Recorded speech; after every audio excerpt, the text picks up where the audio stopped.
What's up, brother? How you doing? Oh, living the dream, the old American dream. You know how that is. Oh, shit. You don't got to tell me twice. I'm going to come back and tell you my little funny mattress story after we pay a couple of bills. Oh, yes. K&A Custom Crafts on Facebook. Suzanne's Paparazzi Jewelry, 24/7 shopping available. 160920 is the code. Show her some love, like she showed us.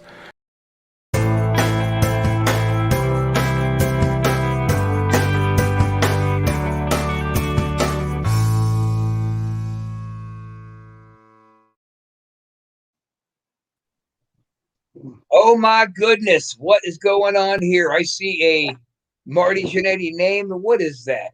An ass cheek? I don't know, man. Looks like a leg. I don't know, man. Who knows what that is? Oh, God. What If do we you had the see? same problem. If we had the same problems as last week, Jannetty, we're coming after you, brother. No, you shouldn't have that problem. Can you see A it house here? of fire.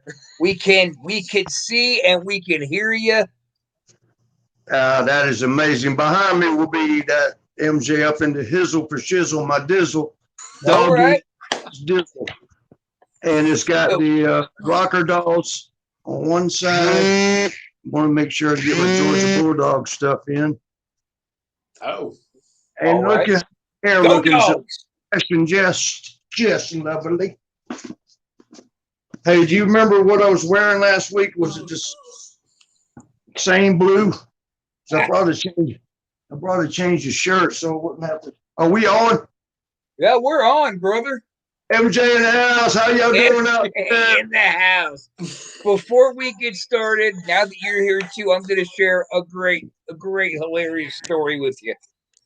So, as everybody knows, I'm redoing my house, right? So I had to actually move from one bedroom to a completed bedroom so they can work on the big master. And I'm taking my big California King mattress, pulling it down the hallway, trying to slide it into a bedroom, and the sumbitch gets stuck, right? So I got it cocked in just a little bit behind the door jamb, and I'm thinking, okay, I'm going to force my way through to get inside the room, grab a hold of this mattress, and just muscle fuck pull it in. And I go to push it, and I couldn't quite get through, took a step back, and that mattress came back and hit me like a ping pong paddle, literally knocked me like a half a foot off my feet, across the hallway, into the door jamb of the next room. Wow. And I slid down and hit my ass, and this level of pain that hit me was worse than any bump I ever took. But I laughed. I was like, God damn it, why couldn't have somebody videotaped this? Boy, we would have had that on the intro of Wrestleshoot for the rest of our lives. That was the biggest bump you took. That says something about your ring work. Oh. Da-da. I said it hurt worse than any bump I ever took. Yeah, that's what I'm saying. I don't remember you taking any bumps. We got fucking jokes. Hey, you know what though? No. My camera works all the time. Hey, Rob. Hey, don't make me send the coyote out there. The coyote. What's up, Chris? I just have one question. How's the mattress? How's the what? How's the mattress? The mattress? You know what? It's in just as good a shape as Jimmy Rip's moped. Oh, okay. Gotcha. Okay. Yeah. Well So played, mattress, sir. the moped, they're both in good shape. Okay. Well played. And just for general principle, fuck you, Jimmy Rip. Okay, moving on. What's up, Marty? Hey, man, I brought a whole different shirt for this week, but I guess I left it. Is that it behind you, Gene? What? That shirt. Going back to the chair? Yep. Okay. I do got a different shirt for this week. Even though last week... You got brother Jannetty there, man. Have him poke on and say hello. He's right here, Gino. Rob Wild's in the house. What up? What up, Gino? What's going on? Oh, we're just living that wrestling dream, which you know I'm sure all about. Let me see if I can get Y'all have to excuse my MAGA hat. MAGA.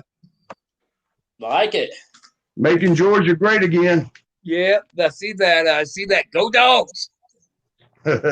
You'll see that all around here. So yeah, I was cracking a joke, Chris, with Marty earlier because I love the fucking coyote incident last week, dude, where he's going, no, get. And I'm like, Jesus, if that was me, I'd be going, no, shit, as I'm running away. There's I'm right there with you, dude. Dino taught me about them coyotes. If you yell at them, they will leave you alone. All right, are we happy with the camera placement now, Marty? Uh-oh. Remember that song? Living after midnight. Oh, yeah, the Midnight Style. So that song never gets old. That documentary they did about Sean, that's really paying off for you too, huh? Yeah, that documentary. You know what? I watched it, and both Gino and I, we were both a little worried. Like, what's Sean going to do? Is he going to bury you again? He did actually great, I thought. Sean showed you tons of love. Yeah. Yeah, and what I liked, he had done it one time before though. What I liked for, like, if we ever throw some stools together and get the world on our page, he had said it more than once that, as I like to tell it, Sean's my best student ever. But he I learned everything I could from Marty. He taught me well. When he first came back as Sean Hickenbottom, Vince didn't let him keep that name, as you know. He went back here, because he was saved in religion. Nothing wrong with none of that, but he was going to do everything, including keep his real name, Sean Hickenbottom. That lasted all the way to the next TV taping. Did he make it out on one TV taping as that? What's that? Did he make it out to a single taping as that, Hickenbottom? No, he did that one show, his introduction back, and that's it. Next week, he was Shawn Michaels. Funny story about that. We were talking to Mikey Whipwreck a couple of months ago here on the show. Oh, yeah. And he was saying that he went to hang out with some of the ECW boys, and he brought a friend with him, like, just a regular everyday friend with him. And somebody said something about Shawn Michaels, and this friend goes, "Oh, you mean Sean Hickenbottom?" And Sabu jumped up out of his chair and said, "Man, shut the fuck up. Get out of here. You don't belong here with us." And he was going to kick that dude's ass. Mikey's like, "I'm sorry I brought him. That was a mistake." Well, Sabby always takes up with the boys. He's always been that way. There was one time at TV taping, where you had all the guys there. 70, 80, 90. You've been to a couple of them. 90 guys, you got them. And, catering, I think 2:00 is when it's packed, because we had to be there by 2:00 or you get a fine, which the Dynamite, I'm sorry about the hair. Let me fix that. Dynamite Kid and Davey Boy would have, that's worse though, ain't it? For God's sakes, quit being such a prima donna. You look great, Marty. You look great. Is that better? We got some light in here. Here. All right, come on now, you sexy son of a bitch. Tell your story. Put a good hat on. Anyway, it was a TV thing, and all the boys, catering part, all the guys are, got their tables, and Roddy Piper was set, and he got a plate or whatever. He sat almost out in the hallway. Sabu, he went and raised hell with all that. The hell's wrong with you guys over here? We didn't see a damn veteran like this over here, and y'all can't give him a seat. He's just always stood up for the boys like that, which is good, because some of the guys don't. I always liked Sammy as a guy, but man, he gets into those locker rooms and he's just an idiot. He's the one who I was telling you about that one time one of the boys was doing coke in a high school locker room show. Oh, and the fucking principal saw it. But he or Sandman or both. No, it was Savvy. I was supposed to be working Rude Boy in the main. Right before the main event, the principal of the school comes in, catches Sam taking his medicine, and called the cops. What a night. Yeah, you're supposed to do cocaine in the dressing room in front, especially in front of a high school gymnasium. You're using their gym, and you're in there. What if a little bit of that powder gets left in one of them kids' lockers? I'm sure there was plenty of powder and plenty of lockers already. Yeah, It was foot powder. Foot powder. I've never seen foot powder come in rocks, but Let's try it out. Let's see. All right. So Brandon wants to know, Marty, how often do you get back to Minnesota? How long did I do what? How often do you get back to Minnesota? Get back. How long did I get back there? How often? Oh, do I get back? Let me center that.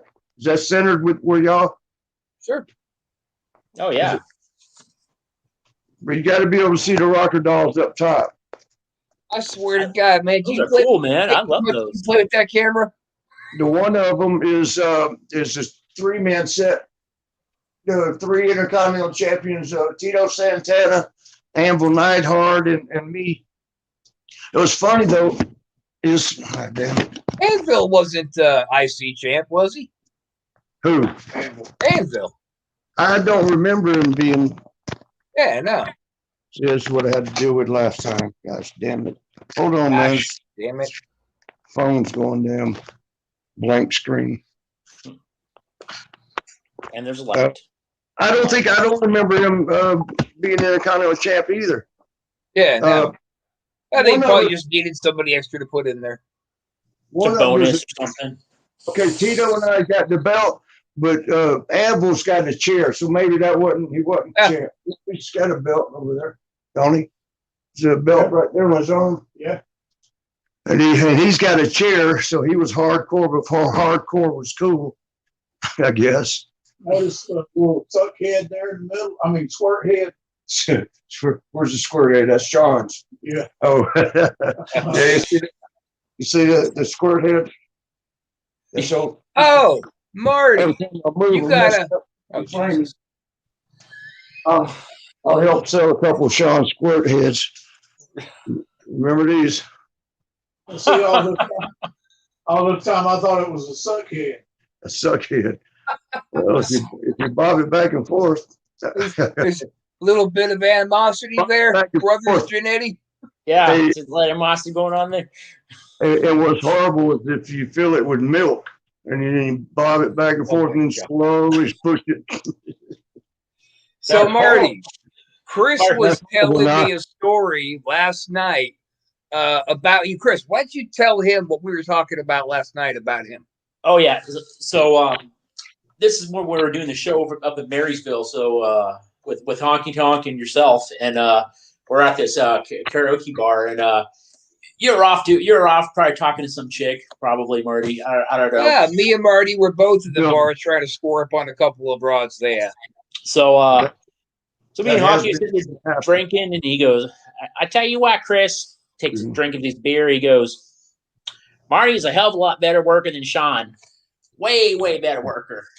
I was like, oh, he goes, hands down, his ring work, his bumping, his psychology, it all. And he sits there and looks at me and pauses after he says that. I'm like, Yeah, like he does. I'm like, oh, okay. He goes, no, I'm dead serious. He goes, he's way better than Sean. I was like, damn. So he was putting you over, Marty. Did you give him a high five for me? I said, fucking A, man. I gave him a little fist bump, and You probably gave him a handy under the table, you fruit. oh, hey, that's between me and him. All right. True. All right. No, Yes, he you did. don't- Then the next morning at breakfast, when you were kicking your head back and taking a little siesta, I was like, Always. look at that guy. He could just sleep anywhere. He goes, all the best pro wrestlers can sleep anywhere. Yeah, a lot of times you go into his wrestling on TV days, you see Hacksaw. Yeah, I was the first one to crawl under the table because, man, the guys get sloppy and they come busting through after a promo and they'll step on you and shit. Just go to step over you, to step on you. I would get up under a table, so as soon as you fall asleep, you can stay asleep a little bit. But, yeah, man, a lot of the guys, TV taping days, you catching that sleep because you had to be there all day. You had to be. At one time, it was 2 o'clock, then it moved up to 1 o'clock.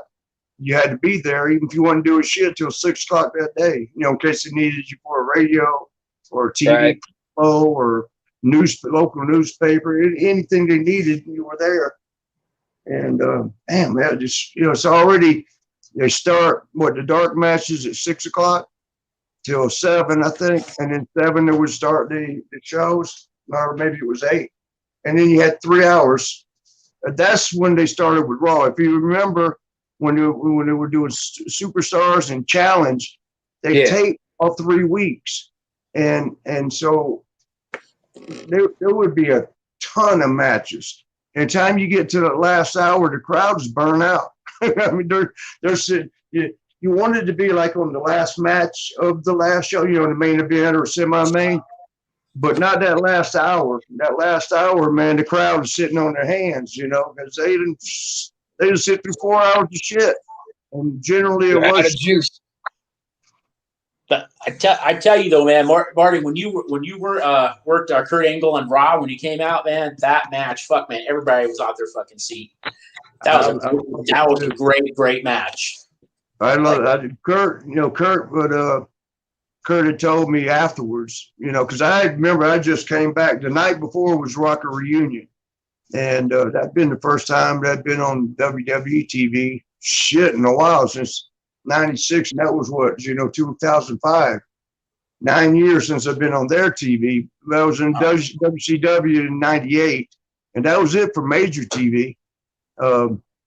And so I really, wasn't really working that hard. The hardest thing I was doing was running the school, wrestling school, training my guys.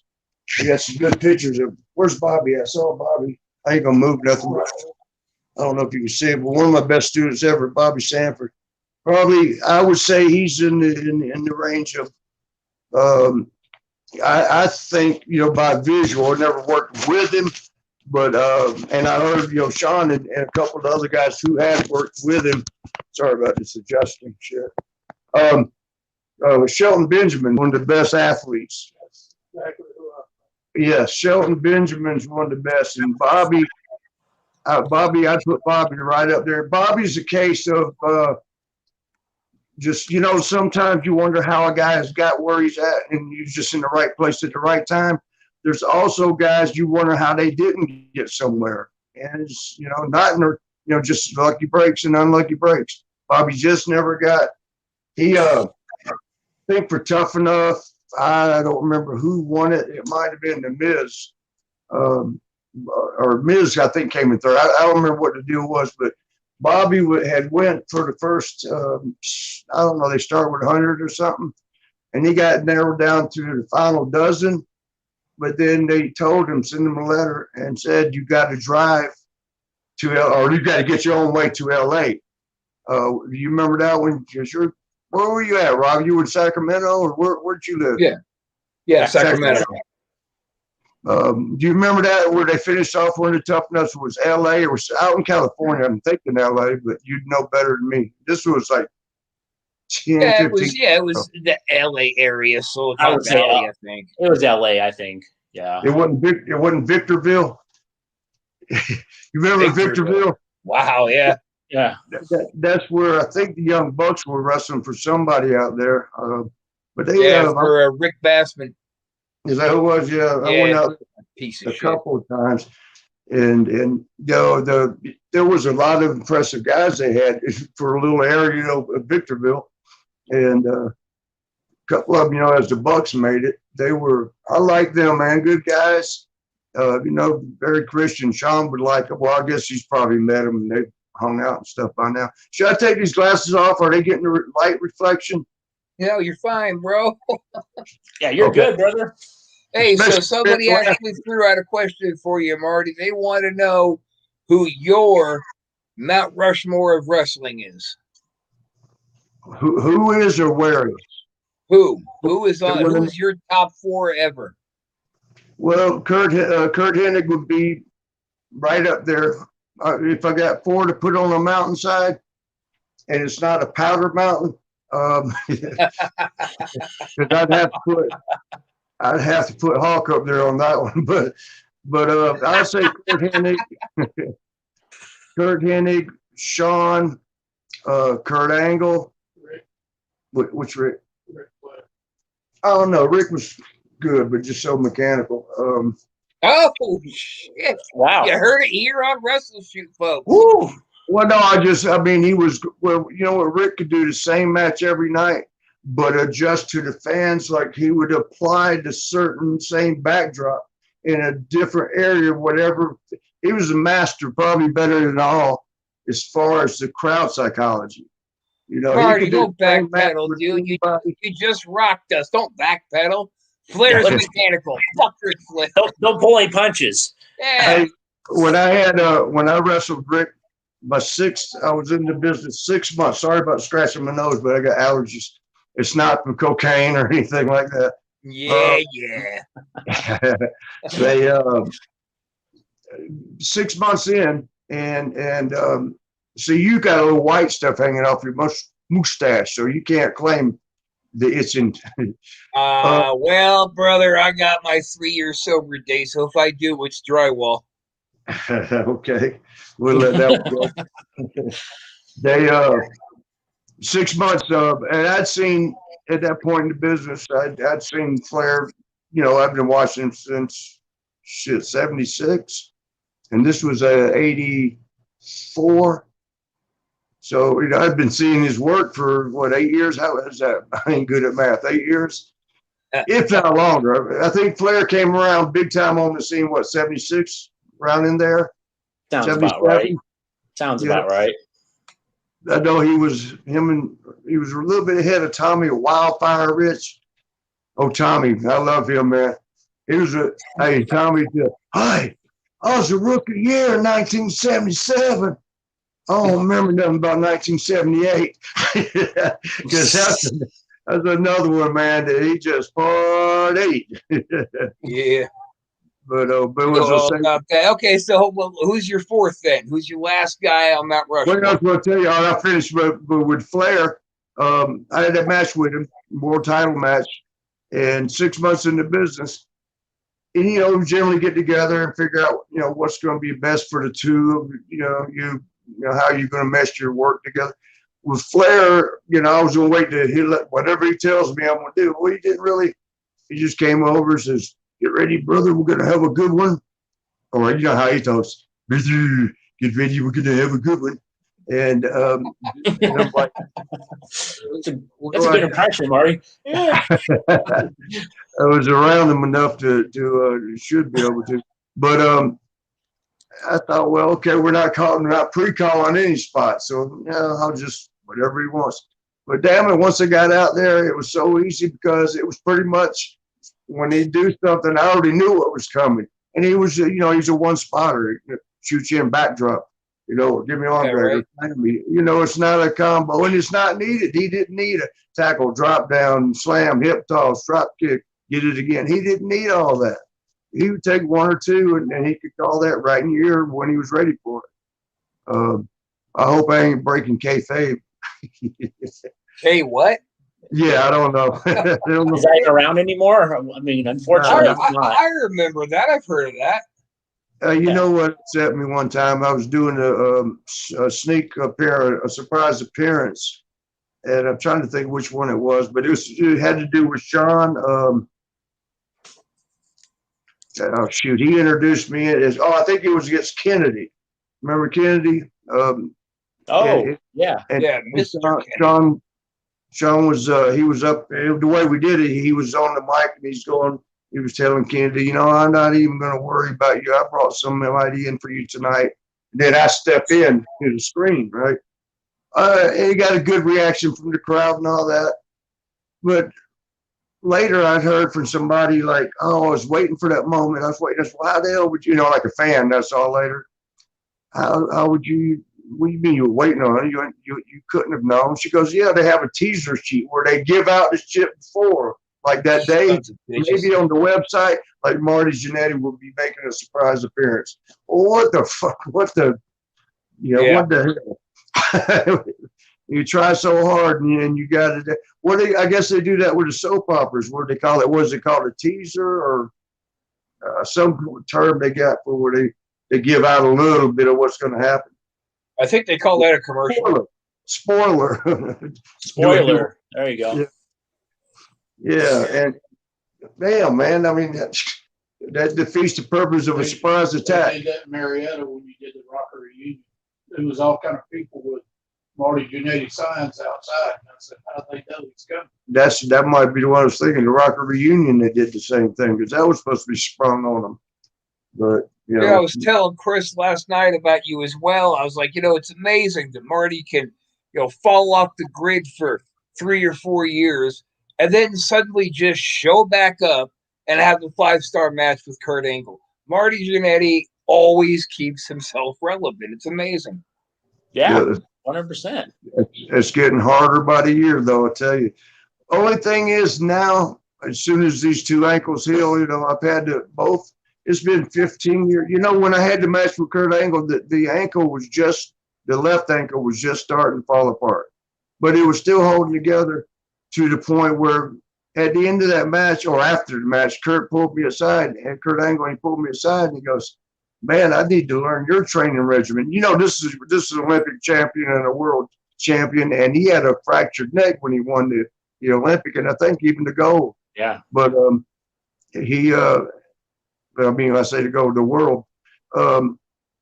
He told me that. He goes, man, none of these guys here, we went like 20, that was a longer match, for TV matches these days. It was like 20, 22 minutes, which is a long time to open the show. Man, it was the opening of SmackDown. And, but he told me in the back, he goes, these guys that are half your age they don't get me to even sweat. He goes, I'm actually blown up here. I took that as a good compliment coming from Kurt. All right, Marty, we need number 4 on Rushmore. And I'm glad I told that because Kurt would be up there. For me, I would put him. You already put Kurt in. I think if I had actually put them in order, I think it would be Kurt Hennig, number 1. I don't know if anybody agrees or not, but I mean, guy, gosh. And Sean would have to be number 2 because, it's like I told Kurt Angle, like working with a guy like you is like working with water, so smooth. There's no roughness to it. And, Sean, I had the advantage of being together for 7 years before we started doing matches against each other. So, I mean, of course that was good, but I've seen him have matches with other guys that just magic. He had a pretty good, that year, I think it was 2005, with Kurt Angle that I had with Kurt, that was preceding the, what was it? Was it WrestleMania that year, right? Yeah. Where Sean had the match with Kurt. And I think that Sean I know Bill Apter, y'all know Bill Apter, Bill I don't know if he owns it now, but he's with Pro Wrestling Illustrated magazine. He did, and I've known him for since I started, like, so 35 years, 36 years.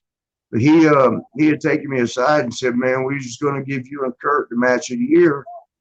He said, but can't really do that because you wasn't there long enough. He was like, you only, came in, you had that match, Rocker reunion, and that was pretty much it. And I understood that. So Sean and Kurt Angle got the match of the year that year. But what a jib. I know, right? And I saw both matches. You would, yeah. You see, Sean, everybody says like what you say, like water about Sean, but you can tell when Sean's getting blown up, when he's getting tired. He does start getting real sloppy. Yeah, with that, and you could also, and I don't want to talk him down, and I'm not trying to do that. Just talk, business talk. But you could also tell when he's got an attitude in the match, and to me, that's more so unprofessional than anything. I mean, if you didn't keep yourself in shape, that's not cool. But I mean, I think it's worse when you kept yourself in shape but give him a shit show because you didn't like Hogan or something like that. Of course now he says and even Hogan says, oh, he worked his ass for me, but that wasn't the story back then. Yeah, and that wasn't evident from watching the match either. No, definitely not. I mean, what made it most obvious of all that whole match, but the one thing that was the giveaway to like, okay, Sean's just fucking off on this one, when they put that boot up. Remember we gave Sean the boot, and Sean shot about 4 feet in the air and over the rope and to the floor. Off a boot, on a boot you go down, you don't spring Right. backwards over the ropes. Overdoing it. Yeah, Gio said he's out there on the floor later shooting his gun. But All right, let's see here. Let's jump to a couple of these questions people have, even though you still haven't named your number 4 for your Mount Rushmore. But we'll let it go because you're dodging it. 1 would be Kurt, 2 would be Sean, 3 would be Kurt Angle. All right, so 4, my 4, because I can, from what I see. I know you're going to say me, but don't say me. You're going to make me blush. Tell them I got number 4, and I'll tell you in a minute. But tell them again, remind them what you said on the first the interview where you were talking about, because I thought that was cool. Lined you after our match or whatever it was, where what was it I said that made you feel good, and where Sean just didn't really even care. Remember? I just remember from that particular show you're talking about right now, you hitting that plancha on me. That was like a soggy dream come true. It's like, yes, Janetti hit me with a plancha, and you came down like a feather. I know the few times I've interacted with Sean, he's just been something to do with Sean just treated you like get out of the way, kid, or something. Yeah. That's Sean. You wrap up a ball with Shawn Michaels, and it's fuck you, not me. That's how Sean looks at life. Yeah. But, not a big fan. You've always been I've never seen you rude to anybody. Well, and that's what I was going to say is, I got the rep as being a bad guy because tagged with Sean, just but with that one where we were with you, Sean kind of blew it off. I don't remember exactly what it said, but some good words about you work in the ring or something. I can't remember exactly. You had mentioned it in one show, but that's just like I say, that's where you get lumped in with your partner. You know the difference because you were there. But the people that hear, Sean was an asshole. The Rockers were an asshole. That means I'm an asshole. Well, here's the thing that most fans. Yeah, here's the thing that most fans don't recognize because they're not workers. Though is when you and Sean would hit the ring together doing the Rockers gimmick. Yeah. Sean had a scowl, you had a smile. And that really reaches out to guys in the business who. That's a good observation, dude. Yeah. Sean was always, fuck you, and I'm mad at everybody and fucking anybody. And you're like, God, I love my job. And it showed the way you guys wrestled. Yeah. For sure.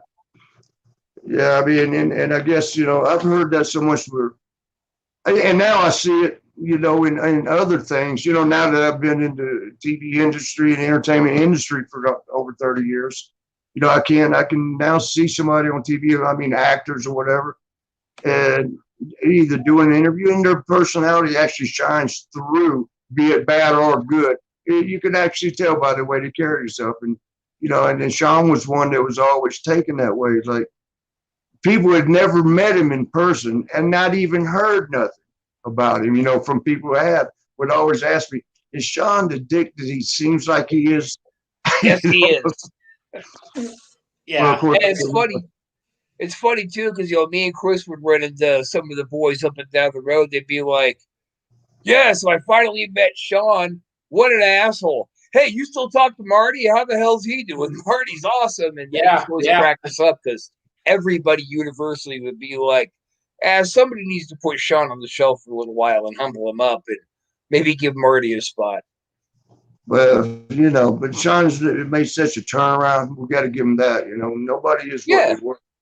I didn't believe it for years. I didn't. I was like, okay, they're all just trying to get on board on DiBiase's old brother tour, trying to get a big payday. But now, fucking Sean's legit. Yeah, he. I was happy about it. To see that. I was like skeptical at first, like, yeah, not Sean. With the whole religion thing, I'm not. But as I seen more and more, he actually paid for me when I had a problem. Was really down in the dumps and just considering, enough for life. he found some way of getting in touch with me, and he invited me out to Arizona for what was called the AIMS, Athletic International Ministry.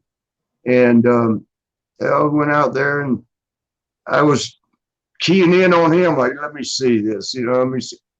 The more I watched, the more amazed I was. I mean, when he dropped to his knees by the altar the first time and went down to pray, and I was like, wow, this is not show. I mean, some people do show, but we know acts, and it wasn't an act. I was like, wow, if he can do it, I'd gone all out. Generally my whole life, because my mother raised me Christian from as little as I can remember. So it wasn't hard for me to, when I would go back, after walking away from it, to get right back. But it was just, it never. Yeah, I don't know. There was always a problem. I've always had a struggle with God because I argue with him a lot, and usually he's always right. But when I saw Sean, when I saw Sean do that, man, I'm like, no, wait a minute. Now I'm gonna get right. If Sean can do this, I'm definitely doing it. And I did for almost 3 weeks. It was hard for me at first to really buy it with Sean because you got Hawk, and you got what's his gimmick? Virgil. You got Virgil, and you got these notorious dirtbags who were like, born again, hallelujah. Greg Valentine doing his thing, Nikita Koloff. And you're just like, okay, these guys are all using this as a work to get a payday out of Ted's thing. But I'll tell you exactly what that was, and then you got to give me some more fan questions. But okay. Ted was paying them. I'm not going to say the amount, but pretty much everybody would know. But he was paying them so much for a match, and he wanted to give a few minutes after the match give testimony. Now, all of them had to some degree lean towards God, including Hawk. Hawk and I were real good friends. But then some of them were there for the payday, and they'd come up with what they call it, your testimony. Yeah. And they'd come up with something so that they, because that was part of the deal. You do your match, but you also give your testimony. Like Hawk was full out trying. I don't think Virgil can even spell God, but Virgil was trying to borrow $20 off God. Right? Yeah. Buddy Landell was. He's a bad spot on my. I love him to death. Did he die? Didn't he die? Buddy Landell. Yeah, a couple years ago, right? Yeah. But he was. I don't know. I worked with Valentine on one of Ted's, Greg's a questionable one. But I'll tell you what, I had a really difficult time with what DiBiase was doing with these guys because I was in the back and I was watching how they were behaving and pulling out their flasks in the back of a church. And then Ted's like, okay, old wild thing. I want you to start off by giving your testimony. Then we'll move on to Greg. And here's what I want you to say. And I started laughing. Ted, I'm not going to do that. Look, dude, I'll go out there. I'll butt my ass off for Greg. And when you have your people in costumes climbing out from under the ring and surrounding Valentine and his chains, dude, I'll just take a powder and pack up and go. Yeah, I'll tell you, man, it was. I think Coco Beware jumped in there for a little bit, but Coco actually got serious. He may still be. I haven't talked to him in a few months. As long as I've known Coco, he's always been kind of a Bible thumper. Yeah. What was funny was Coco one time, he was making fun of, remember Slick, the manager? Hello, ladies. Coco come in. He goes, he's a reverend now. How the hell you going to go in front of people, ask for money, for the tithes and, pass the plate around so that you can get your money over to Reverend Slick? That's right. Because his whiskey supply is low. You got to hook him up. Reverend Slick. He needs a little bit more of that rock. All right, let's get down to some questions. Bro, you give me my number 4 on that list. I mean, are there 3? Are y'all okay with them? I mean, I'm sure y'all got your it's your Rushmore, man. I thought we already agreed that I was number 4. God damn it. Well, you are, but for in time, my own mind, I are. so that I am politically correct and BLM loves me and all. My number 4 is going to have to be Virgil. No, you didn't. Dude, BLM is going to be pissed at you for that. And they'll probably go another route with me now. They're going to be like, you dumb fuck. All right, Chris, can you see the questions? Do you want to ask something? I can't see the questions at all. Hit comments right there. It says private chat to the right, and then comments. Hit comments. Chris Casanova, who is your favorite bald wrestler? It's myself. I'm reading it right off the thing. You know? Go ahead, Rob. You answer. I can't see it at all. Seriously, it's not coming up my end. I'm looking for comments. Let me see. Favorite bald wrestler. It's right here. Don't you guys know that I am everybody's favorite? Well, especially Stone Cold, but so between you, Stone Cold, and Goldberg, who would be the best? George Animal Steel. Oh, awesome. Or George Animal Steel, which, put him on the side of the mountain, he ain't got a carve. He already looks like it. Man, I loved Steel just to death. What a great human being he was. All right, I got a question here. I found it. Shoot. All right, Marty, do you keep up with WWE wrestling? I was just watching it last night, was it? Brawl. And yeah, because one of the regular podcasts I do, The Party with Marty, out of Boston, we're going to start doing critiquing segments where different wrestlers have us.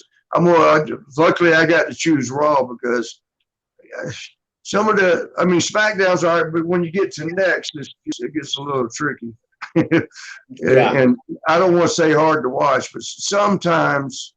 Raw's always just, what's it, 2 hours or 3 now? It comes to 8 to 11. 3 hours.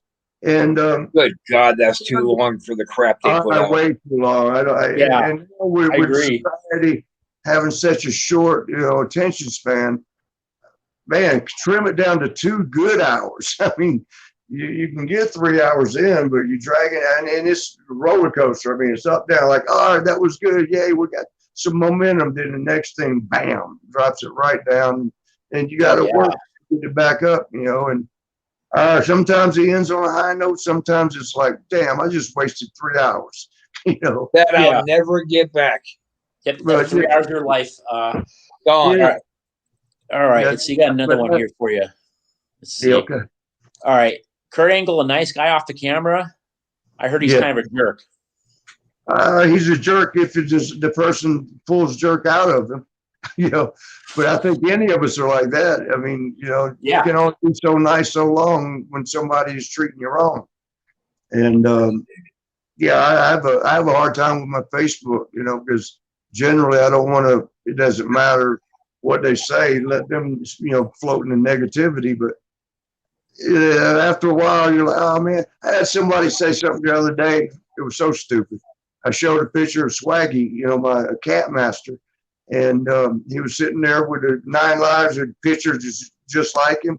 So I made a little thing about, he's endorsing 9 lives. And some ass comes up with like, good God, look at that sheet on the bed. That's got to be 1985. That's the best. If you're going to be insulting, that's the best you can come up with. Another one, I don't even care about, stuff like that. But when you're getting crap like that from hating people, I can understand you hate somebody without reason. Some people just rub you wrong. You look at them and just the way they carry themselves just rubs you wrong. I understand that. I see a lot of celebrities, actors and whatnot that, they hurt me and they ain't done nothing. Just, but we all got somebody like that. Yeah, I want to get on there and ask them, who the hell are they? Yeah. And then, but that's that problem. This right here just seems to really bother people. What gets me most of all, and this is probably going to be a bad comparison, but I can't imagine me getting on Facebook or in a conversation, messaging back and forth with somebody that is, whether they were, like, say, Derek Jeter of the Yankees. You know, which I love every one of the Yankees, but just using the name, I know my name's nowhere up there. But just saying, if I finally get to talk to Derek Jeter, the last damn thing I'm going to do is be insulting. Yeah, of course. You get a minute to talk to somebody that you watch religiously on TV, and you're going to say negative ass shit. Your one chance of getting a conversation in, and you go, remember that error you made in 1989, and you could have caught the ball, but you slipped. Yeah, sorry, damn, you should have played. Some negative shit. I mean, you got to talk with Derek Jeter, and that's what you come up with. That's just like that blanket, the 1985 blanket. I'm like, and at least come up with something good. I mean, you're going to insult them. Well, I'm still hoping that old. You're right-handed. Right. I'm still hoping old MJ here introduces us to Namath. We got to make that happen one of these days. Yeah, Yeah. Hell yeah. Right.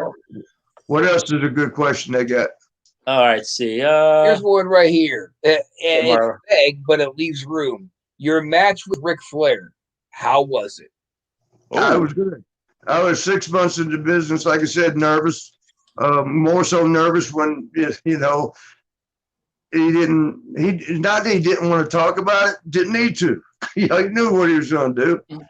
I actually designed some of my independent matches behind what Rick did, and what that was get a standard match that you can work with anybody. Then you ain't got to think about it all night. Like, okay, with somebody you don't know, you've never seen them work, you don't know how good they are or bad they are. You have a standard match. Pretty much, if you can't do that, you don't need to be in the business whatsoever. Sure. But Rick has somewhat a routine that he made adjustments. Instead of the backdrop coming out of the corner first, maybe it came second somewhere in the match, or whatever the case might have been, a chop here, chop there. But it was always something that's a one spot call, shake the chop, brother. Hit the chop, brother. Okay, Marty, 1 to 10. 1 to 10. How rough is a chop from Flair? From Flair, it's not bad, but you cup your hand when you talk correctly. Sure. You cup it and it makes a loud sound. Plus that there's a cushion there. The pocket takes some of the sting out. Some guys do it, most guys don't, because they want that.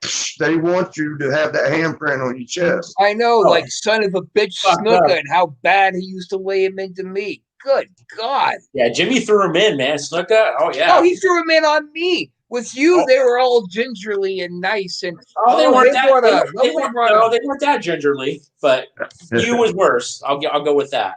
Got me in the gut off the ropes.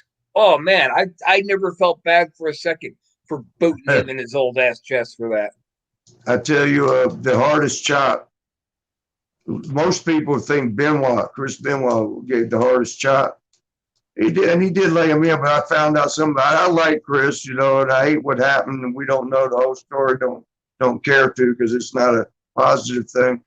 But as far as working with a great worker, I would put him way up there as far as not the top of that Mount Rushmore, Mount Rustling more, but it'd be heading up that mountain.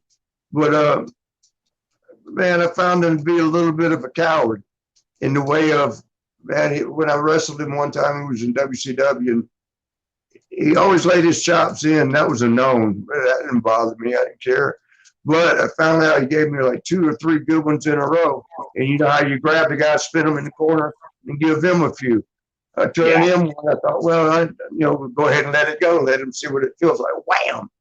And Chris, and him being the baby face, you're not supposed to scoop. He dropped down and rolled out of the ring, and I'm like, man, you just sit there, and I gave you my chest for however many chops in a row. And as to lay one of them, you going to take off? And he didn't do any more chops the rest of that match. But I just thought that was a little bit cowardly, man. You go fucking tear everybody's chest up, but don't want to take one. And he did take them, but it was just he didn't want to take a hard one. Sure, he throws 2 or 3 hard ones. He takes one. Cass, I got to touch on the Shane Cody incident. You want to share on that? You want to save that? Oh, you Which love one? that story. Let's get another question or two out here. So, all right. Alabama was What next. was Vern Gagne like? Vern was lost in his own heaven. He, he owned the territory. He could do whatever he wanted, and he was loaded with talent. He had everybody before Vince did. If you remember, he had Hogan, he had Jesse DeBody, he had Bobby Heenan, he had what was it now? Mean Gene. He had everybody, and of course, Vince was just out spinning him. Is how he was grabbing everybody, and plus, you was watching one ship take up and sail while the other one was starting to slowly sink. It was like a seesaw. One was going up as much as the other one's going down as much as it's going up. And he started panicking. Once he panicked, it was horrible. I personally liked him, but I also saw that it was going to be fun ribbing him because Sean and I used to love him, especially in Kurt Hennig too. We loved, and Sean was more, I hate to say, I'm not talking him down, but he was more of a follower when it came to anything like that. He would take credit afterwards, only because he just showed up. I was there. And I'll veer so many times off the path right here on this, but there was one time, just for an example, and Sean and I in AWA days, Nick Bockwinkel, who I ended up loving him to death, but he was aggravating because he was calling us all a bunch of misfits. And my boys, y'all wouldn't be here if it wasn't for we're taking in all the misfits of wrestling. At first, we didn't like it. And then after a while, we took pride in it. we thought, okay, go with it, man. If we're going to be misfits, we're going to be misfits. And Nick Bockwinkel, man, we would rib the hell out of him. But there was this one time I took his world championship belt. In between, it was Wednesdays was our promo days. You go in, you be there 4 or 5 hours, doing interviews because you individualize the plays. I mean, you would, you'd be in Minneapolis, St. Cloud, but you would do a minute and a half interview each one of those cities where now it's a general. You do one that you don't say the name because it'll fit all the different cities. But, we'd run through the thing. Wednesdays, we'd be there all day, worn out and tired and aggravated. And so to have fun, to break that monotony, we'd be ribbing around. And remember one time getting Nick's belt, and it was a world championship belt. And he had just done his promo, so he went wherever. He went out the room. So I grabbed his belt, and I told Sean, like, let's sit right here, watch it, let me know when he's coming out. I had no idea what I was going to do with it. But I was going to hide it, basically, because he had to come back and do an interview. And I opened the side door, and at first I had no idea. I was thinking, let me just set it here. I'm looking, and it was in the winter, snow and ground all the time in Minneapolis in the winter. And I couldn't find anywhere to sit it. And Sean's at the door. He goes, I think he's coming. And I panicked, and I threw it up on the roof. And he come back in, because I wanted to hurry get away from that door because thinking they're going to find it. And if I was the last one by that door, but voice good. I got my director let me know because I'm tired and my voice goes. But anyway, so Nick come in, he's looking for the belt. I don't know how many people. I think Kurt knew. Remember Boris Zukov? I mean, he knew what was up, and John Nord knew what was up. But they, and they weren't saying anything because Nick was just kind of that guy you wanted to mess with. Not bad, but you wanted to rib him. Have a little fun with them. What's that? Have a little fun with them. Those nuts. Let him break our monotony. But the belt, they ended up, he's looking for it. And my boys, you don't mess with that champion. The big buck will get even. Now, where is my belt? So with that, I'm like, I'm just gonna leave it there then. And so we did. And he had to go. We had like a 6 or 7 day tour. They never toured like WWE, like 15, 20, 30, 40 days in a row. But it was a long one for AWA. It was a 7 day tour. Or you want, I'll just say water or something, or Coke Zero, or Jack and Coke. Attaboy. There you go. Yeah, Moonshine and Coke. moonshine work. But So, yeah. yeah. So they we had 7 day tour around the country, and he didn't have a belt. They never told him. To hell with it. So you guys went on tour. That belt was still sitting on that roof. They had to. I think they bought it. I mean, Kurt Hennig goes, "What kind of champion has no belt?" He'd go around saying that everywhere, making Nick more mad. And like, our champion, the champion with no belt, and just teasing Nick. Nick got mad and made Vern buy him another belt. And then of course Vern's, Jesus Christ, you kids, you misfits just mess everything up. Jesus Christ. He had that little bit of a list. And it was funny too. Remember Buddy Rose? Remember it was, what was it? Playboy. Playboy Buddy Rose. Yeah, 217 pounds when he weighed 270 something. Yeah, the blow-up diet, what he called it. But we was in Milwaukee, the second or third day of that tour. Milwaukee was they would drive. We had to drive that one, and I say had to sound like a little baby, right? Because Milwaukee was about a 5.5 hour drive from Minneapolis. So we drive that one down. I mean, you're gonna do the cheap shit. I mean, money got so bad there after everybody took off and Vern panic. We drive Chicago, was another hour, an hour and a half south of Milwaukee, and and you would round trip 7 hours. You'd leave that day. I don't know, 1 o'clock, head to Chicago and get down there. And the pay was the thing. You drove 7 hours, do your work in the ring, and drive 7 hours back, and sometimes for $100. When you subtract gas and food off that, and whoever drove back then, we used to do it with 4 cents a mile. Some guys would raise it up to 5 cents a mile. That's real old school. But Buddy Rose put it in perspective one time. He said, if anybody told you there's $100 bill in a tree in Chicago and told you exactly where it's at, would you drive down there to get it? He said, yeah, we go there and throw our bodies around for that. Yeah. And they had it, and boy, did everybody start rebelling about going to Chicago after Buddy put it like that. But so we did Chicago. All right, Gino. Gene, Want to hear something funny, Marty, you just did for me? What? You just made something come to light from way back when I was young. I come from Paul DeMarco, and he used to run around every now and again, and he'd go, Jesus Christ, son of a bitch, Jesus Christ. And I never knew what he was doing. I knew it was some kind of a rib, but I never asked. And now I know. Jesus Christ. That was Thanks, Paul Marty. DeMarco. Don't forget. What's that? That was Paul DeMarco. Mr. Paul DeMarco, yes, sir. Paul DeMarco. He ran around with Vern for so long. So, Jesus Christ, son of a bitch. You remember him?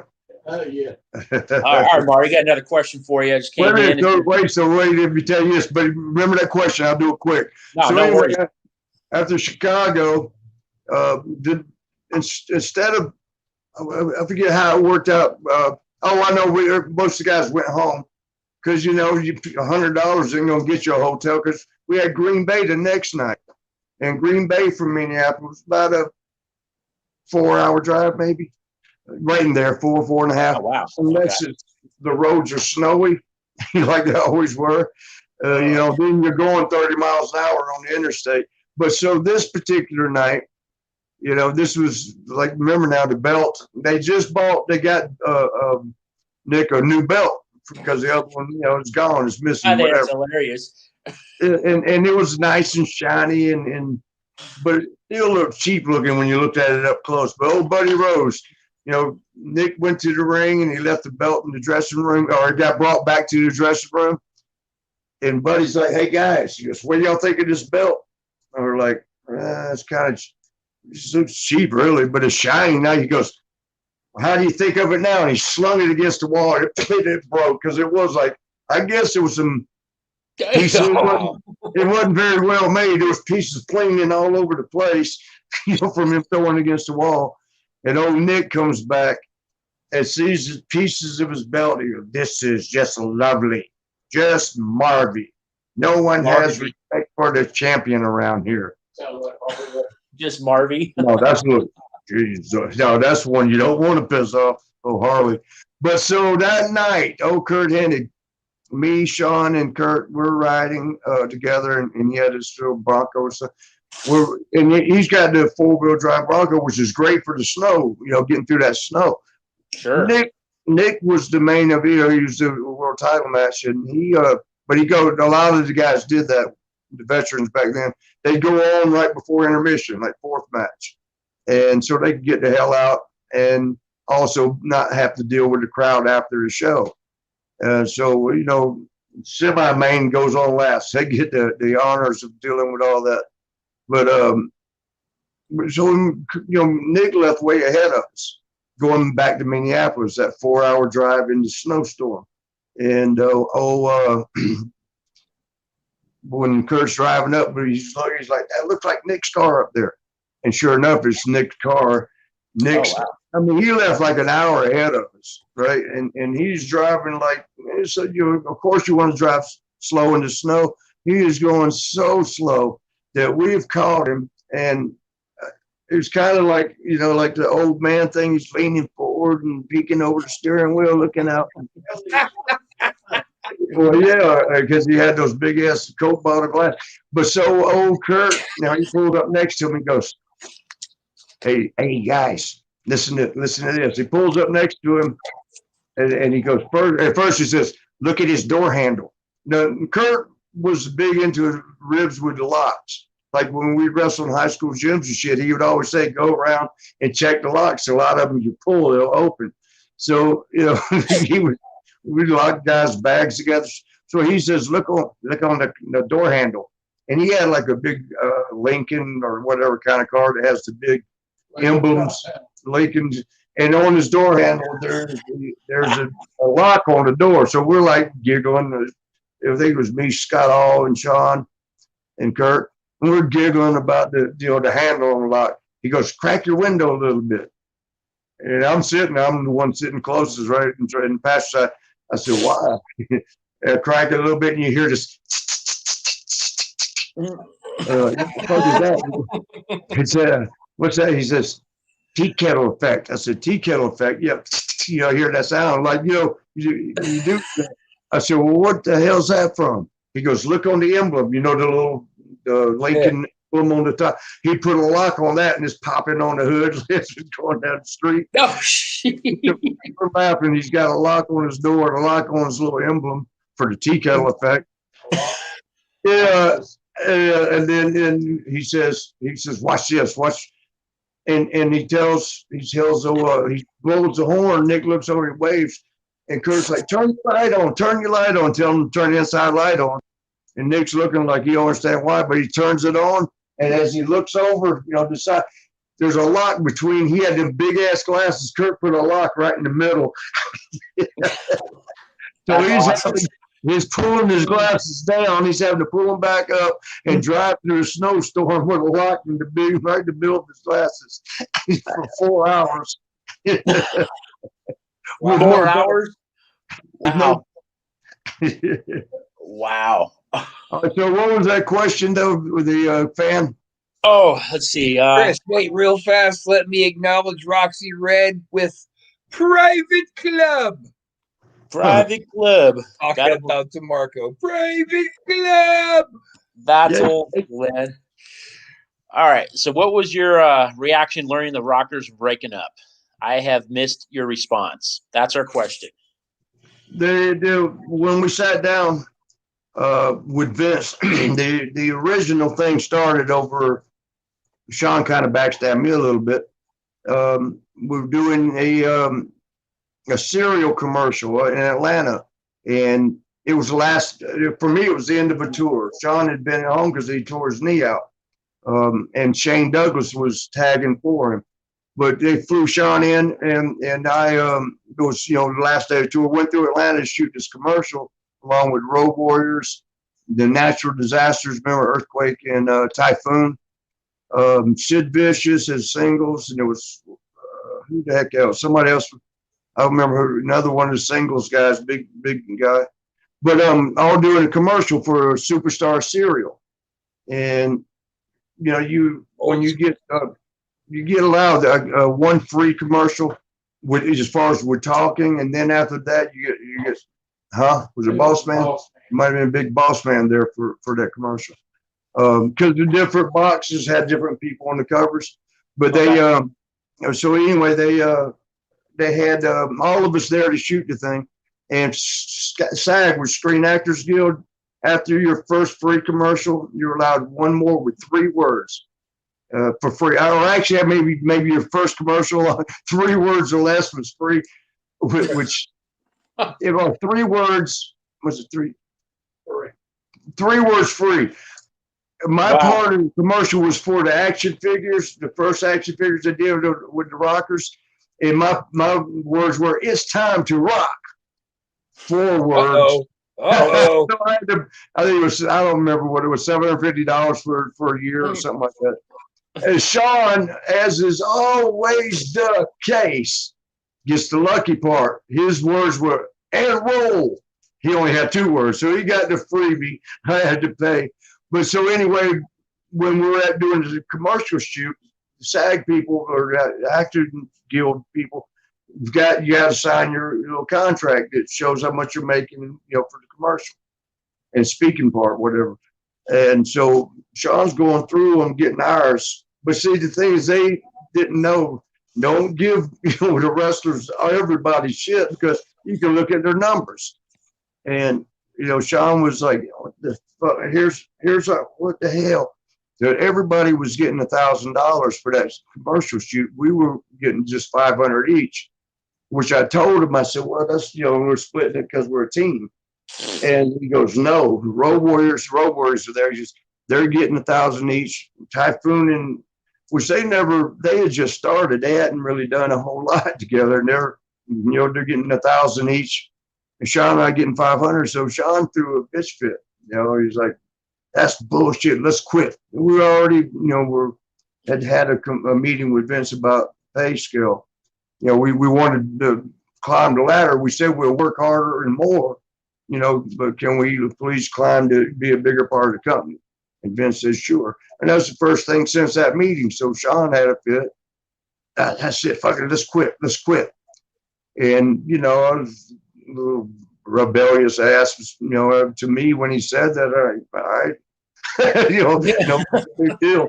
And he goes, "I am serious." I said, "Okay, I'll go call him now."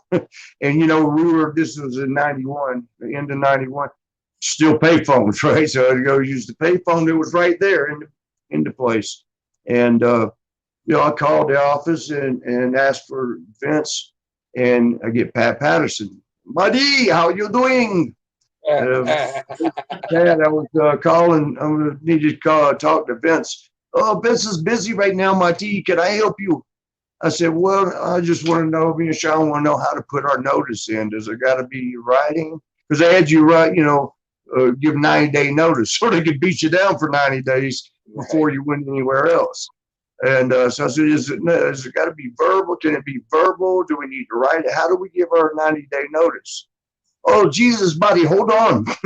And so he gets Vince right on the phone. "Marty, what's going on?" "Yeah, we were just wanting to know how to, what do we do here as far as, our we want to give our notice. Can we do it verbally? Do we got to write it? Do we mail it in? Do we bring it in?" "Well, what's the problem?" I said, "We just, we're done here. We don't want." "Well, why don't you wait to TV and we'll talk about it there?" I said, "No, we've already made our mind up." Sean is standing right next to me. He's sitting there like listening to every word. And like I said, I'm not trying to badger Sean. I'm just telling what happened. And Sure. you know, it was is badger the right word? Badger, isn't that an animal? Or bad mouthing. But Screw him. He can take it. Go ahead. but anyway, I told Vince, I said, you know, we already talked. We just talked to you a couple weeks ago, and you didn't seem to do any good. So we'll just go ahead and finish up. What do we need to do, right? He goes, well, let me look at the book here. And you can hear him flipping through the pages. He goes, Survivor Series is in 3 weeks. I'll let you finish up there. And he goes, I see no reason. I said, are you serious? And he goes, I see no reason to keep you where you're not wanting to be.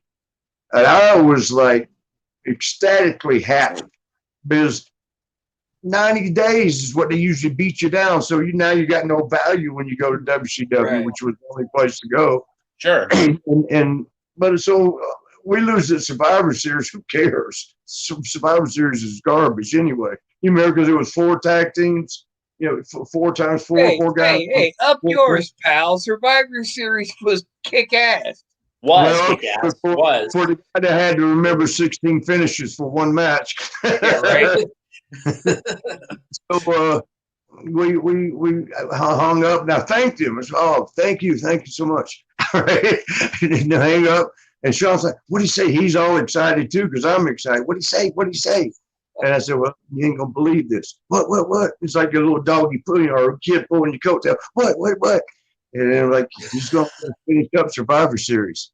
Well, Sean knew that was coming up. That was the next taping, and he just froze. Mouth starts hanging more and he goes, he's gonna let us quit. I said, yeah, don't you understand what that means? Yeah. And he's looking at me.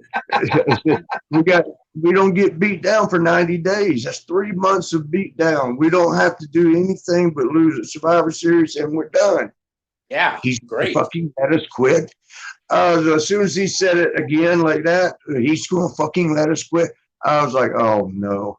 I said, Sean, weren't you just standing right here when I was telling him all that? But you understand the concept of quitting, right?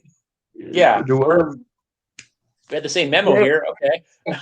And so you know, and he's like in a space zone place that he don't understand shit. He's walking around the building, you know, he's gonna fucking let us quit. I'm sitting there thinking, what a blessing. He's all upset. So he flies home to Tampa where he's living at the time. I flew home to Orlando where I was living at the time. I get there, it's around 5:30. It's to my house, back in answer machine days. I go to my answer machine first thing, you know, and there's tons of messages. The last one was Vince. Marty, Vince called me at the office. And I'm thinking, well, it's 5:30. He's not going to be in right now. But what the hell, I'll give it, you know, I can leave a message, I guess. So I called and got him. He was still in. And he said, I just want to let you know you're welcome to stay on and wrestle singles. And I was like, no, Vince says, I'm not going to do that. Sean and I made this decision together. I'm not going behind his back like that. You know, because I thought he was welcoming me to stay, you know, fuck Sean type of thing. And he says, well, that's interesting. I just talked to Sean. He said he had nothing to do with that decision. Oh, man. So I don't even know if I said goodbye. I just hung up and called Sean immediately. You know, and Sean answered. I said, tell me it ain't true. Tell me it ain't true. And he didn't even ask what. He just sat there silent. So he already knew why I was calling. Sure. Oh, yeah. And I said, I just talked to Vince. And I gave him a chance to speak up. Silence. Crickets.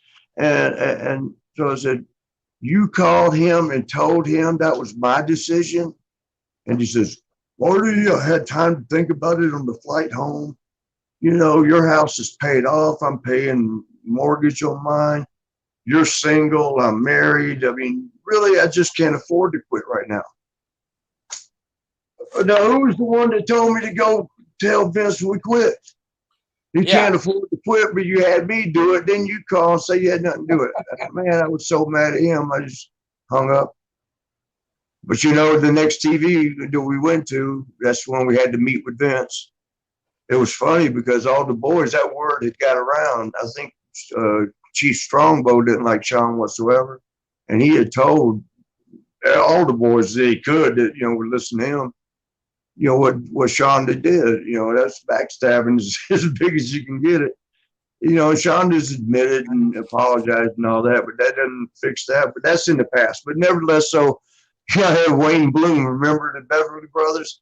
Wayne Bloom came up to me. We were all together in Kansas, not Kansas, in Minneapolis, you know, boys there. But he came up and he was like, Marty, that's fucked up what he did. You want me to kick his ass for you? Like, no, man. There were several guys. I mean, Coco Beware. A couple of guys came up and said, man, I'll beat his ass for you. I'm like, no, man, no. I can handle this. But so, yeah, we went in and sat down with Vince. And, you know, Vince on one side of the long dinner table type thing. Sean and I sitting there, and he goes, we want to split you guys up. And as soon as he said that, you know, I'm like, well, Sean and I, you know, have this agreement with each other that we would always agree and or disagree to do that on our terms.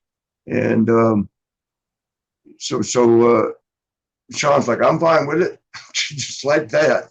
Because we really did. We did say when, you know, WWF splits up guys tag teams when they want, and we just thought we wanted a little better control of our product. You know, you know, we know best when it was time and not time. And you know, that was, we said we'll discuss it and decide. Don't let them decide for us. But I mean, just like that. No, I'm good with it. And so I'm pretty much shut down, right? I mean, what can I say now?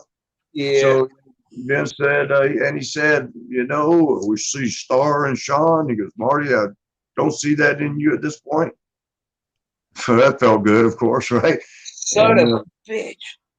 Yeah, and then you know, he went through the whole deal, and he goes, "What better person to get him over than you?" And I'm thinking, yeah, that's why we're the Royal Rumble, right? I mean, that was going to be. And I said, well, Vince, can I talk to you when he was done with the meeting with Sean and I? Well, Sean was thrilled with everything. I said, Vince, I said, you give me a chance to prove you wrong. I like that attitude. So we all shook my hand. And, you know, I said, you got, because you know how it works. You know, you do the job for somebody for what, 2-3 months. And then when you're done, you know, you're gone. And that's what I didn't want to happen. I wasn't going to, you know, I didn't mind doing the deal for Sean to get him over. But I didn't want to do that and then let go, because now it'll really be garbage for the next place. And, you know, so I asked just for a fair chance, and he said yes. And, you know, I left there thinking, okay, I got to work my ass off harder than I worked to get here. That's what I told myself. But, man, I went down the dumps fast. And it was just like, okay, career's over. I mean, it ended up not being, you know, but I mean, that's to answer that question. I hope that answered it. How did I feel about it? Wow. All right. Marty Jannetty putting it all on the line. It is what it is. Question is, what is it? What did he? Yeah. We're just three jabronis wrapped up in wrestlers' clothing. Oh shit! So Marty, you got anything fun coming up out in Florida? Yeah, I'm looking into maybe. I think what I'm doing here in the very near future, as soon as my ankle is fixed up here to where I can walk without crutches and you know, that little boot that they put on, you know, as you're getting better, they got the boot you can put on, take off. I'm getting there. Maybe shit. I'm hoping 6 more weeks and I'm good. But I'm gonna go down to Jacksonville for a while, Florida. And a friend of mine is going to be moving to Clearwater, and they're going to be looking to do some business and hopefully a wrestling school. Yeah. Which would be, sounds like an awesome guy. Yeah, he is. He's one of the guys that belongs on that mountain. And they I feel like I just got my balls busted real bad behind a compliment.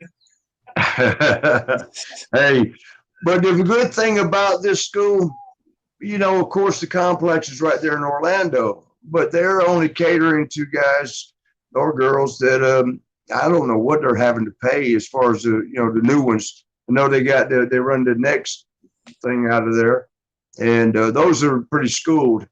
But we're talking about new students, and Right. me and my buddy we're really looking to. State of Florida is full of athletes of every kind. Football, baseball, wrestling, and we want to tone up and tune up those new kids, the new ones coming around, and of course, everybody wants to go to WWF over there in Orlando, which ain't but 2 hours from Clearwater, where we'll be. And but the difference being, and they'll come from all over the state. Orlando's centrally located, so anywhere around, whereas Clearwater, that's going to be our thing. But there's enough people to draw from around. I'd say within a 100-mile radius of Clearwater is a ton of potential talent. Oh, let me tell you this. Hey, people were coming from all over the world to train at APW under Mike Modest. Now, don't get me wrong. Mike's cool. Mike's a good worker. He's a good trainer, but he's not Who Marty are you Jannetty. talking about, Mike? Mike who? Mike Modest. See, that kind of illustrates my point. Mike Modest, he kind of got himself Okay. got himself his name out in Japan, really, and good on him. And people That's were it. coming. Kali trained over there. People were coming from all over the world to train under Mike Modest. You So sense the think of animosity behind you about that. God Just because damn I it! trained their Why dick. is everybody busting my balls right now? Because I trained their dickhead. Yeah, but now you're going to take that great experience under Mike Modest, and we're going to take it to Florida, baby. And we're going to turn out some high quality talent. Well, yeah, Mike Modest he was that big boy, right? Like about 6'5", built real big, or about No, he was built big, but Mike, he's like what 5'9", 6 foot, Chris. 5'9", 5'10", something like that. Who was the one? I think he died, but he was Mike Awesome. No, Oh, Mike Awesome, yeah. Like awesome. yeah, that's the big one. He died, right? Yeah.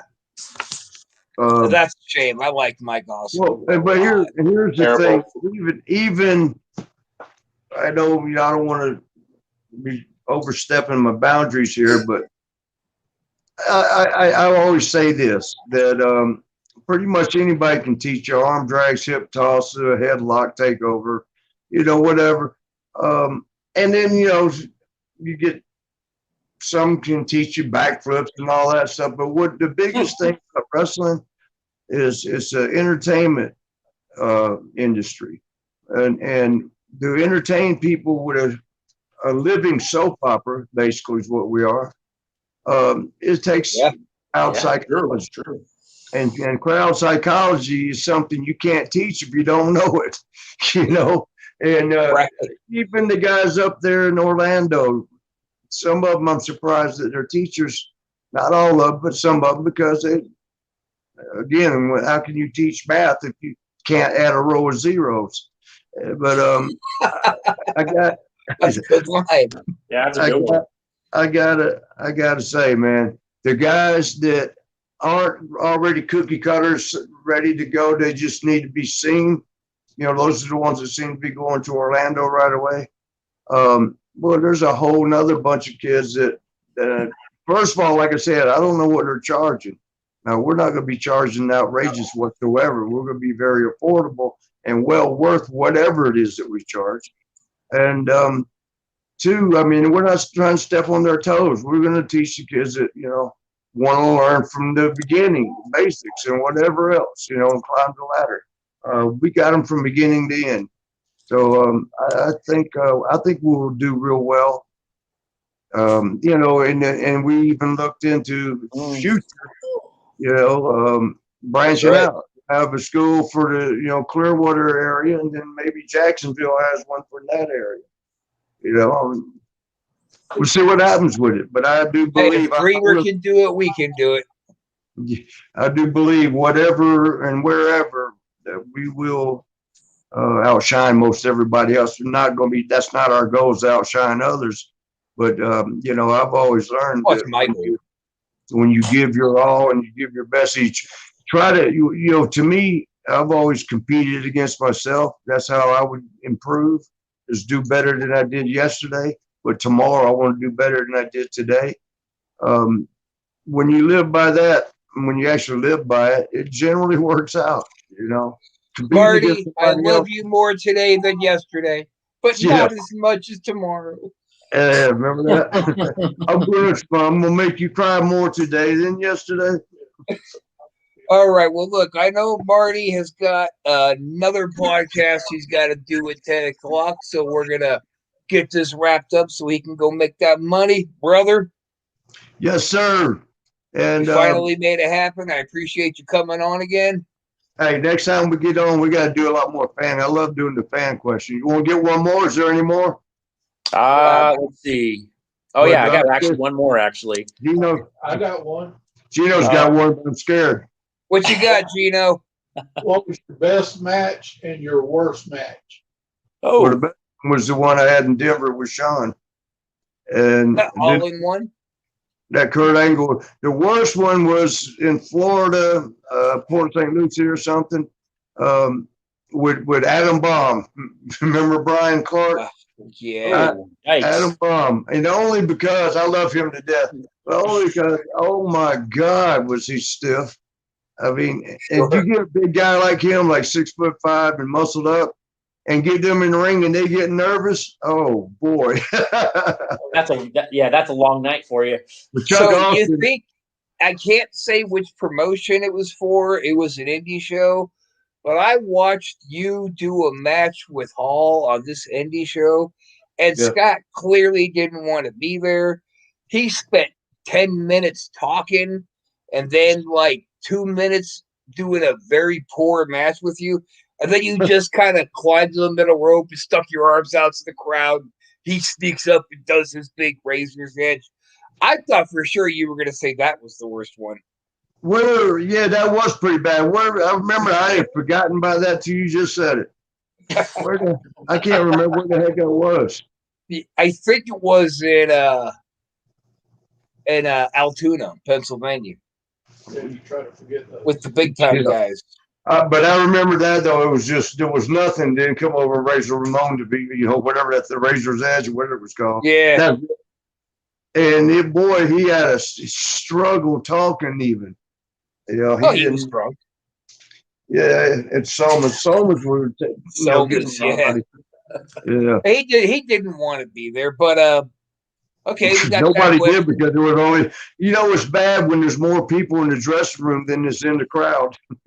I remember sitting with Iron Sheik at an autograph signing at this indie show, and he is cracking up, and he's like, "Oh, Robbie, look, Robbie, baby, they're more boys than marks."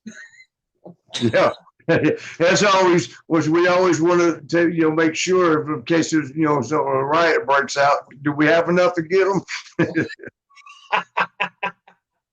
We have any more last questions we want to put out there real quick? Anybody? Yeah, you have one more fan question. Let's see. Okay, yeah. Here's one last one, actually. So, any wrestlers that you wrestled, did you learn anything from them and using your matches? Did I learn from any of the people I worked against, worked with in the ring? You mean? Is that what the question was? Yeah. I think that's the question there. Yeah, it's worded differently. You always do if you pay attention to. Luckily for us, traveling every day, 300 days. You get to get in the car that night and talk about what you did with like Sean and I would. Al Snow. I learned more from Al Snow than anybody else, and when he learned from me, we learned from each other. And it comes down to it. But we tagged together, and I worked against him one time. That's when they brought him in after they saw that match where I think it was Smoky Mountain. Him and I had a 15-minute, pretty damn good match. And they brought him in. Then they tagged us up as the New Rockers.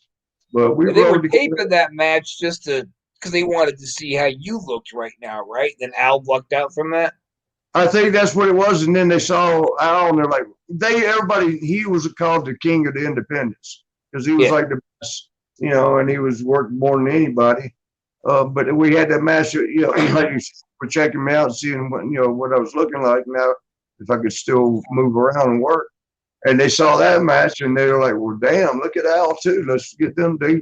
I think we worked so good together that they wanted to put us together to work. And I think Sean came up with the idea he told me he did, came up with the idea of the New Rockers, which it was meant for us to be stuck in the 80s type of gimmick. Right. But they just clowned us more and more every time. And Sean, when Sean came up to me, and again, not dogging Sean out, but when he came up to me, he goes, how do you like the new gimmick? I didn't want to tell him because I figured he was upset about it too, because the Rockers was a good, thing. Let's leave that alone. Don't put New Rockers and just, you're just doing away with diluting the Rockers. But when he said, I didn't say anything, and I'm glad I didn't, because he goes, that was my idea. I figured you'd like it. You'd have fun with that. That's when I'm like, because that was what it was, him trying to distance himself from me and the whole rocker deal, because, he couldn't get away from it. From what I understood, at every signing or anything he did, everybody would ask about me. And, what's up with Marty? I mean, you're doing so good. Can't you help him? Or, y'all were equally good. Why is it you got the big push? He didn't.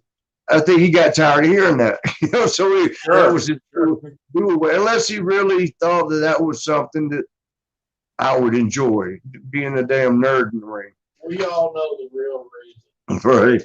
But, Al and I ran with it. And, the first thing that they wanted us to be silly. And, I just couldn't do how did you go overnight doing the same gimmick, but all of a sudden you're silly and cheesy and Leaf Cassidy and, so I tried to do the thing like, no, that was the way we portrayed it. Like, no, Al, that's not it. That's not being a rocker. Kind of thing. And we worked that for a while, and it was getting over. As soon as I started getting over, Vince came and said, guys, that's not really what we want. Can you get a little more hardcore about yourselves? And so we got hardcore and a little tougher acting character. And then they wanted us to go in between. He said, well, that's too much. Can you find a happy medium? And so Worcester, Mass, I'll never forget, we were wrestling there. Tag match was against the Smoking Guns, the Godwins, and what was it? Tammy and Sonny or Sonny Cloudy. Yeah. I forgot what they called themselves, but Al and I went to the store that day at Spencer's or something and bought 2 stick ponies, for the Smoking Guns. We bought 2 stuffed pigs for the Godwins and a ball and chain for Chris Candido, for Sonny. And we had a bag and we took it ringside with us. So when we first got tagged in, when the Smoking Guns guy, we pulled the sticks out and ran around the ring on the little pony horses, making fun of them. Crowd in Worcester there it was a full house. They were laughing, and when the Godwins come in, we both got in with the pigs on a leash and drug them around the ring. People were laughing, and the crowd even got it with the ball and chain. When Chris got in and tossed the ball and chain, went to hand it to him, they all got it. The crowd, loved it up. And then the match was good, and the comedy, the entertainment was there. But we got out, and as we were going back to the dressing room, Vince called us aside. He was at a house show. He never goes, but he was there. And he said, guys, that's not it either. We got to find something different. As we walked off, away from him, I said, man, we've done everything. We've done this cheesy. We've done the good. We've done the bad. We did it. And Al says, Marty, they don't want us getting over. And that's when it took me a minute. Ding, ding, ding. Yep, he was 100. And then the next gimmick for Hunter, John was DX. Yeah, then DX was born later, doing the cut up and stuff. So real quick, one more thing before we let you go, Marty. Okay. Brandon and Tim both want to know how they could score an autographed Marty Jannetty photo. I will hit me up on Facebook, and we'll get more direct on where now and all that. Under Facebook, I'm with my name, Marty Jannetty. As far as the friends, they only allow me 5,000. I guess if you had that blue dot, you can get more, but then they quit doing that or something. But you can follow me, and you can still message me, and so we'll get together there and find out the address is good and that. So just go to Facebook. There's a couple fakes on there. There always is, even though I get them shut down. Guys, just jump into my profile, type in Marty Jannetty under search of my friends, and the real one will come up. Yeah. It's the one in front of the barbershop. It's a barbershop window. It ain't the window, but it's a barbershop window one. I love that goddamn photo, to be honest. It's great. It looks just like you. Why you had that idea a couple months ago. We were talking on the phone about getting those sugar pane barbershop windows and letting people throw you through it. Yeah, and whatever fee, and have it on video, and they got their own barbershop, window thing. All right, brothers, but tell everybody out there I love them. Like I said, hit me up on Facebook. And go. I'm gonna watch the heat I get on this one. And go Donald Trump. Shit. Oh God, you're one of those. I'm gonna have to super kick you now, Marty. Yeah, I know they're gonna get me. All right, Marty, we love you, miss you, mean it. Everybody, thanks for joining us on Wrestleshoot. We finally came through with Marty Jannetty. So, on behalf of myself, the lovely and talented Chris Casanova, the wonderful Marty Jannetty, that's going to do it for this Wrestleshoot. Peace. See ya. Later. Rock it out. I say it.